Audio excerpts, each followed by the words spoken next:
Hello, hello, hello, everyone. Happy Wednesday.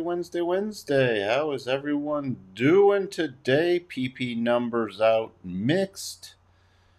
Headline beat expectations, core missed. Not much of a reaction. Good morning, Davey. I think the market's now focusing on Friday. Hey, waka waka. Market went up on PPI, even though it is up on core, which means far worse. We'll talk about this in a second. Possible just fake out. I'm watching for the next rollover play. Good morning, Patrick. Hello, Connor. Dead cat bounce. Very well might happen. Watching a return to the longer term rotation zones. Hey, Christoph. Wondering, I forgot you were on vacation.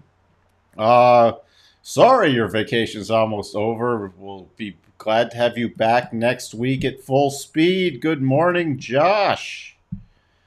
Uh, you gotta have a little bounce. Remember, markets need to go in both ways. Healthier if you get the nice little bounce. Hello, Lauren. All right. Let's get right to it. By the way, if you are new here, please do consider subscribing, ringing that bell, and hitting the like button. Longer term members, you know what to do. That's all I need to say on that. We have PPI again. The month over month came in as expected. Uh, the core came in a little hotter. So core, remember, X food and energy came in hotter than forecast. So the core not backing off yet. And you know the Fed watches the core numbers more than the headline numbers. Core PPI year over year still at 7.3%, down from previous but higher than forecast. And the headline PPI a little beat, 8.7 versus 8.8. And yeah, market little mixed reaction and now is back up watching for that bounce. EIA numbers coming in today. That's about it. Remember, we got stuff still going on the rest of the week, so we could still see some interesting, especially OPEX, which I was thinking was next week for some reason, but it's actually Friday. It's great when you lose time. Pretty mixed, although mega caps holding up. Interesting. I refreshed this about when PPI numbers came out, but I think it refreshes at the top of the hour, if I remember correctly, which is down like slightly, but still hovering with that 32%, but still baking in that 75 basis point. Really don't think we're going to see that 100 basis point move. Remember, we're still in negative gamma right around this critical area of 4,000 because of the expiration. Massive expiration on X. You can see the put gamma is massive. And as you get close to expiration, which is Friday, that gamma can really whip around and amplify the delta moves quickly, which makes hedging an absolute nightmare. So that's why I'm focused on that. Before the open, nothing much going on after the close. I'll just peek at light path. So that's about it. You can see here a little pausing bar, and I'll show you exactly what I mean with rotation zones catching up. But Jason, welcome.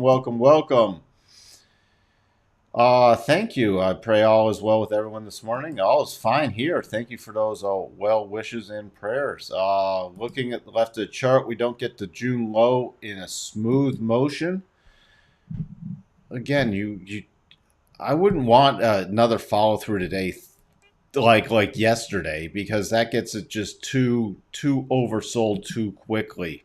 Although what I'm seeing from people I'm still talking to, I'll call it the general public, the thoughts after yesterday are you got to buy the bounce. You got to look. Apple got beat up. You got to buy it. You got to buy. Oh, I asked the question yesterday. You got to buy Tesla. You got to buy Amazon. You got to buy. It's all. This is just a bargain. You got to go buy them. We still have that mindset. Still the mindset. Long way off. We're going to have to take out June lows and really get down to probably this 3,500 level at least before it gives a wake-up call for more people. Remember, we closed yesterday below the 62 and a half. So probability-wise, we should at least see the retest of June lows, and what I mean by that is 39.20 to 38.84. Do I have an exact timing on that? No. We still have daily cycles rolling over and not near a bottom, so I am watching for the rollover play. I expect that there'll be a fair amount of buying pressure by the most recent lows in June. That line's going to be defended pretty hard. And we still got that magnet overhead right now trading 39.61. That magnet is still right around 4,000. Where does that take us in terms of rotation zones? That takes us back into the 4-hour rotation zone. You do have a 4-hour clear path. Now, when I see a clear path like that, what do? I drop down to the 1 hour and look for the pausing area. So, my initial resistance. Remember, there's two ways to burn off we got oversold on the 1 hour to 4 hour and everything else. There's two ways. So far, it's a horizontal correction. So far, we have the horizontal correction letting the 4-hour rotation zone catch up. Remember, the two most important rotation zones on this horizontal correction will be the 4-hour and daily. If we get the pop around 39.75 above there, then I'm watching 39.92 to 39.98 and a reconnection with the 4-hour rotation zone. And that's where I'll drop to the 1-hour chart. And look, we got the breakdown zone right there. So that will be any targets above 39.75. I will use intraday for a little bounce correction.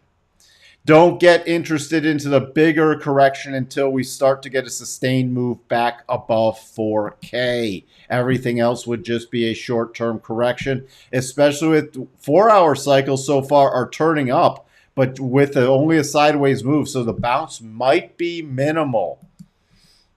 That's why I'm really focused on the next rollover play.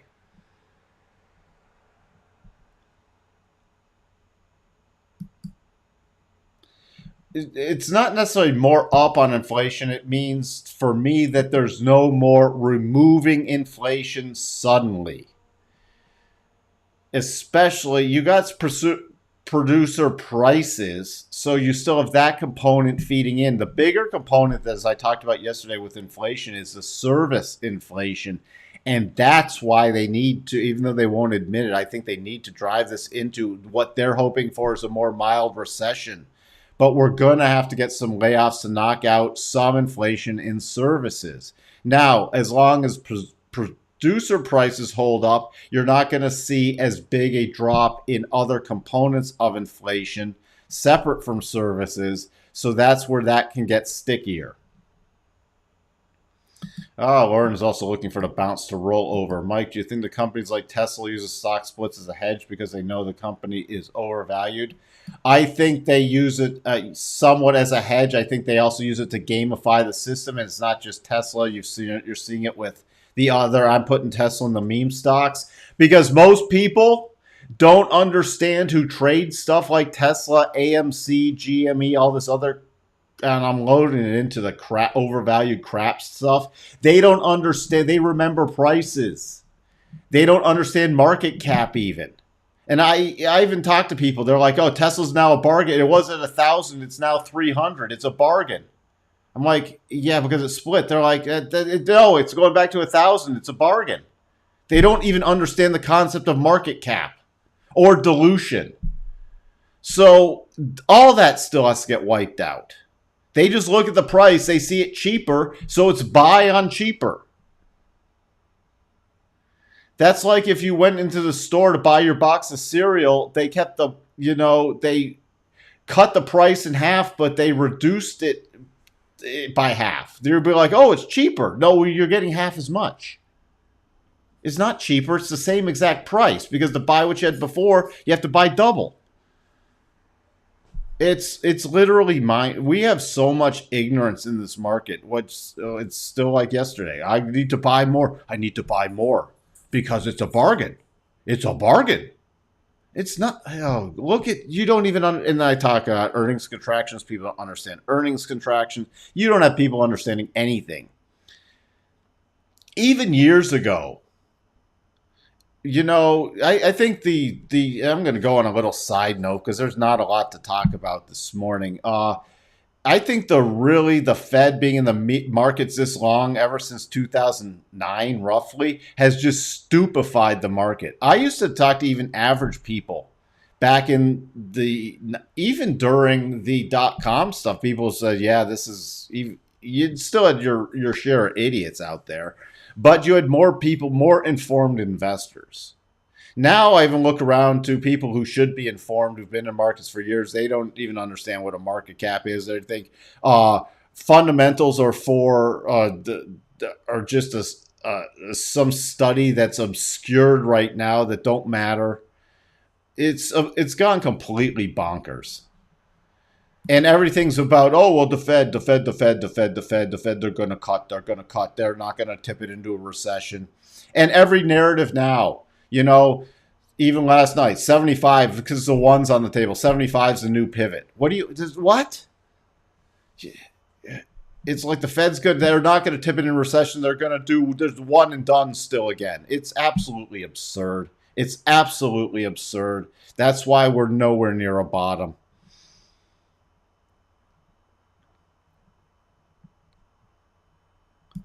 Josh, yeah, if you want, because you can now. I'm just going to deviate one more. Insightful teaching on the clear path handling with pausing, and a lot of people. I've asked this question before. How does that work with market profile? Clear path is an easy way to spot key things if you don't want to really sit and work on market profile.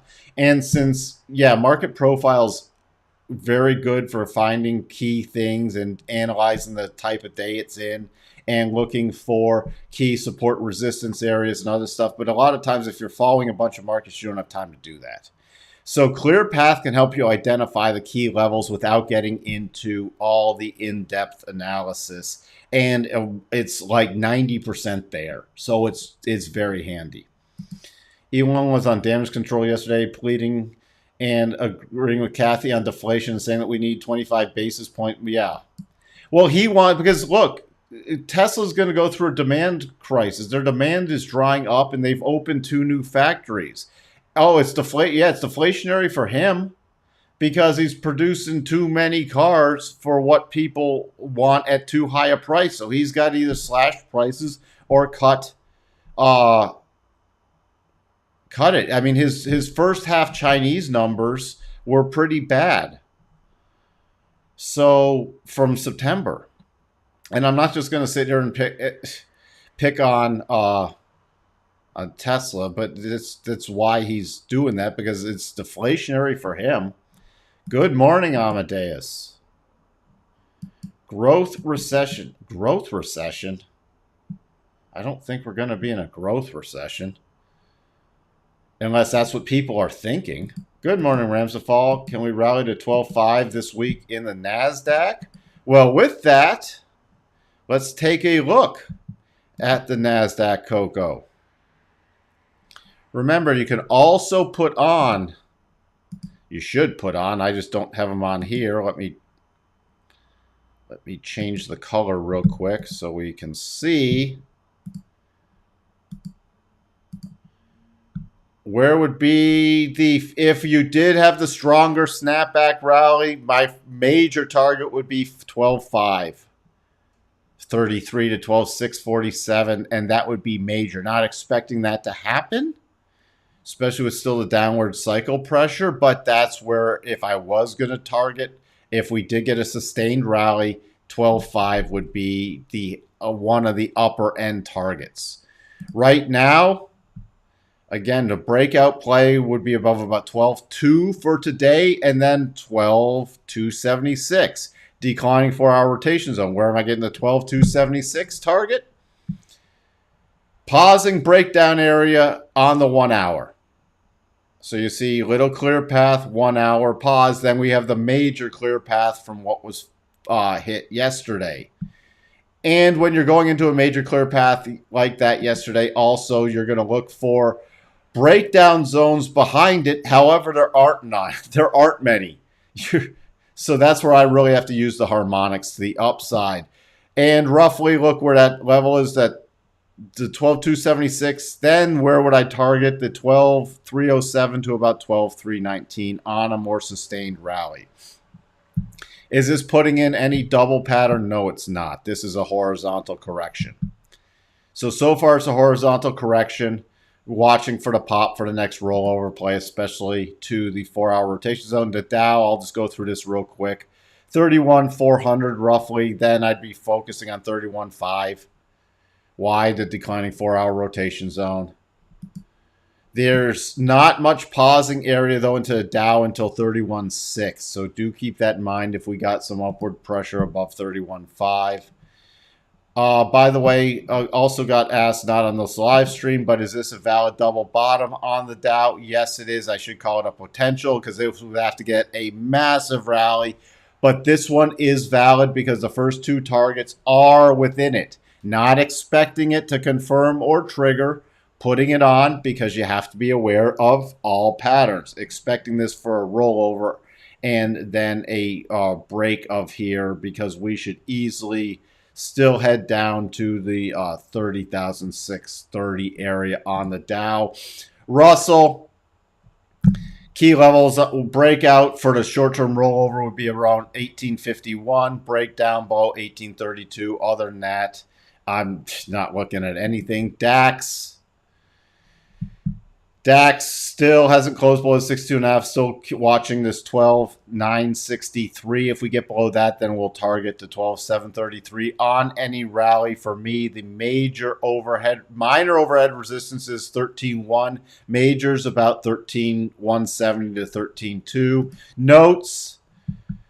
Hitting the 114.19 harmonic with a slight bounce, but there's no great bottoming pattern yet. So this is just trying to get off again. It got severely beat up. A nice little play up until a correction play, and I'm going to watch for a rollover anywhere with the 4-hour rotation zone between 115.02, which we've already hit a couple times, and 115.13. Dollar index, little pause. The Japanese finance minister trying to talk down the yen, saying they are considering intervening in that, and then they won't let the markets know if they did intervene, possibly.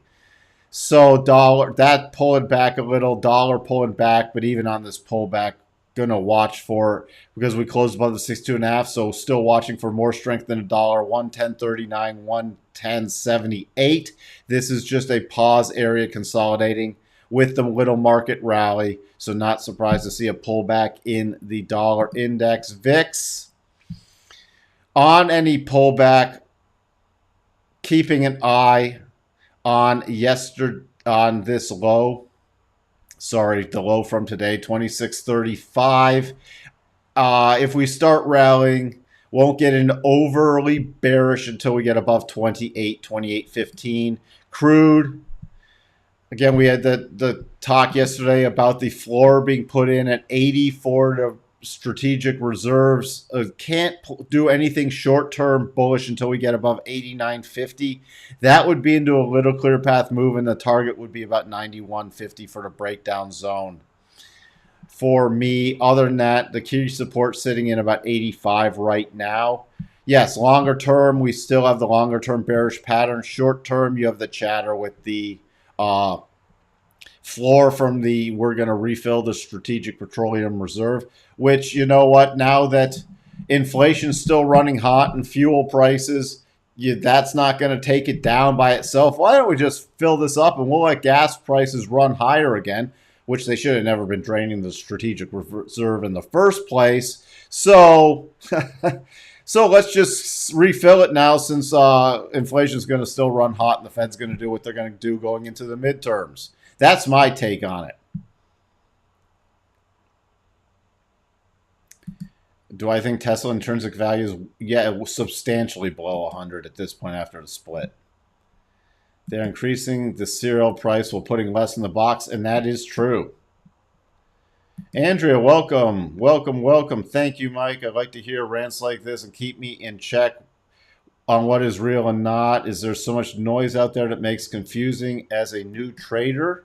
And that is true. And that's why I also do sort of boots on the ground checks, because it helps me gauge stuff.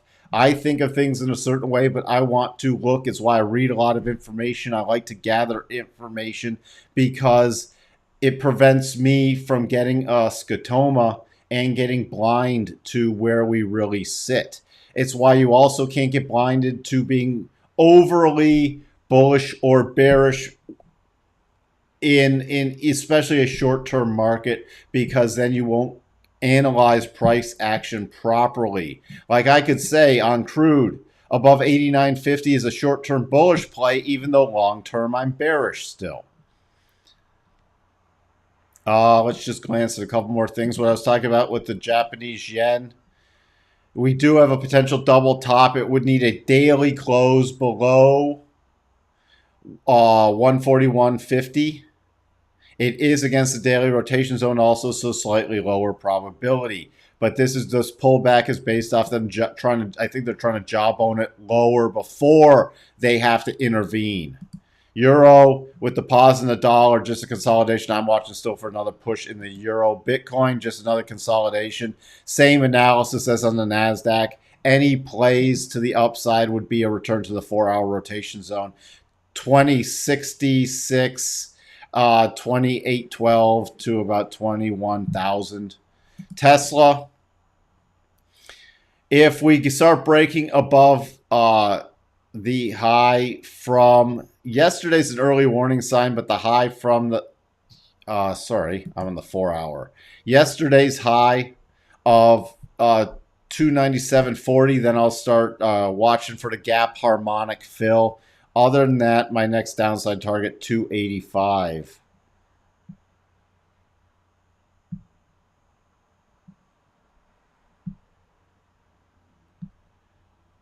Where do we sit? I can't answer every question. After watching you for 10 months, am right, the clear path is based against the candles immediately to the left. Yes, it is. True statement. If Germany rations energy, Giga Berlin could be in trouble. Powell's aiming for a growth recession. Oh, you're talking Powell? I guess you could put it like that, or a very mild recession. PPI came out this morning, John, at 7:30 Central. Dark screen, ask me that after the close today, please. Yeah, the dark bear market is great trading all around. Will pay huge dividends in the next bull market for the survivors. And that's why at some point there will be great plays to get in long-term plays where we don't have to look. There'll be pullbacks, there'll be everything, but it'll be like, all right, that's when it gets easy. Then it's really just fine-tuning strategies and like, all right, if I want to, all right, selling into a rally, do I want to do some covered calls on this? Hey, we're getting a dip. Do I want to do some cash secured puts to even play it in a different way other than just buying shares? Spiders, slight gap up. If we roll over in the futures, just watch for the gap fill. Other than that, spiders, I'd be paying attention right now, even with just the 1-hour rotation zone before the 4-hour. And above this right now we're 394.35, just above the 75. I'd be paying attention to about 396.20 to 397 area for key resistance. So that's about it. And the Qs, again, if we roll over, it's going to be the gap fill play to yesterday's close. The Qs, major resistance 295. 92 to 296. Then my next area for the Qs on a continued rally would be about 296.75 to 297.50. All right, we'll have to get to some more. Yep, they approved the Elon's buyout. You're asking logical questions based off of Tesla. You know, people still think he's going to wiggle out of it. We're going to have to see what the court decides in October. I don't think they're going to if they let him wiggle out of it, the M&A M&As are going to get turned on their head, and Delaware is going to lose a bunch of their sort of credibility for their corporate governance. So it'll be very interesting. Anything else? Where do I think? I'm not even going to answer that question. That's an inane question. It'll be higher than where it is now. Where do I think the spider could be in 30 years? That's actually, you tell me where it's going to be in 5 years. I think it's going to be higher than where it is now. There's the open. Let me just peek at the S&P. 30 years, it's going to be higher than where it is now. Potential, no, it's not a double bottom on the 4 hour. This is a side horizontal correction. You can't treat this as a double bottom. It's fine-tune it on the 1 hour. You see 1, 2, 3. Just, it would be a horizontal breakout sterling above 39.75. But remember, I would not be personally not looking to be super aggressive unless we break out. If we break down below yesterday's lows with confirming tick, with confirming negative bias, I will be more aggressive to the downside. To the upside, again, we can stay even right here. You know, this is a tough upside market to trade into. Yeah, Elon might need to sell stock. I agree. If it's ruled that he does have to do it, he will need to sell some more Tesla. But that's not going to prevent people from still jumping in every day to buy it. Ask me that after the close. Martinez, please come back. I'll be back at 3:30 Central Time, and we can look at some more stocks then. I got to jump to work on some stuff at the open. Again, see, even on this 5-minute, 15-minute, you have a somewhat of an advanced clear path. Just giving you some more information going into the open because there's nothing I need to do for the next couple minutes. But you don't even have you got a lot of stopping points. You got a lot of overhead resistance. So even on pop rallies, be very careful because there's not much. You have more of a clear path to downside from this little stuff. But if we start breaking below about 39.54, we could easily retest this 39.43. That's the play I'm going to be watching for in about a couple minutes with and then see how it reacts down here with the lows from yesterday if we do get that breakdown play. But we have some emotionality around this 39.54 level. Yeah, please do like the video with that. Thank you for being here. Don't get caught off guard. And if we're not seeing anything strongly trend-wise, which we may not, don't, that's where I use more aggressive targets, more aggressive stops, and watch for choppier price action. So don't get blindsided by the choppier price action. Bye for now.